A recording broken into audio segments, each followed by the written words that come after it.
but I'll just mention 5 proofs that Jesus is the Son of God. 5 quick proofs. The first one is prophecies. You know, there's over 300 prophecies in the Old Testament. That's predictions about who the Messiah would be. Some of them are, he must come from the seed of Abraham. He must come from the tribe of Judah. He must come from the line of David. He must be God, but he also must be man. All of these prophecies about Jesus. Do you even know the probability of one person fulfilling 300 prophecies?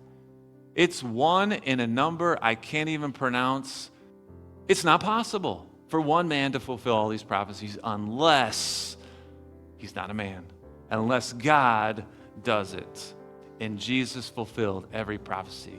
And that is exactly how we lead our brothers and sisters who are Jewish in their ethnicity and don't believe that Jesus is the Son of God. The second is perfection.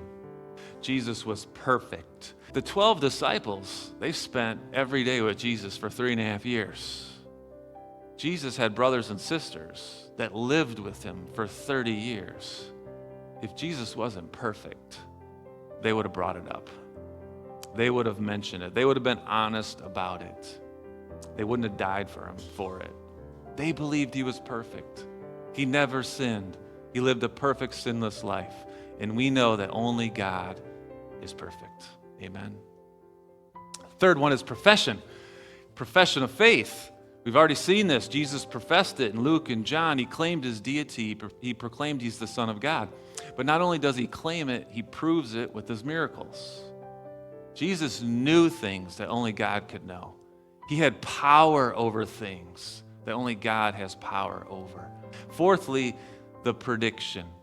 Jesus made a prediction, a bold prediction. Jesus predicted his own death and his resurrection, and then he pulled it off. That's God. That's proof that he is the Son of God. And the last P is the psychology. This is always the one that really clinches it for me. The psychology of the disciples. Because these guys were living in fear through the crucifixion. Jesus was crucified, they ran, they were hiding for 3 days, and then all of a sudden they come out of hiding. Something changed. They saw Jesus alive. He was resurrected. That is the only thing that can explain that change, the psychology of the disciples. In fact, the book of James, written by Jesus' half-brother, James didn't believe his brother that he grew up with for 30 years was the Messiah until he saw him alive.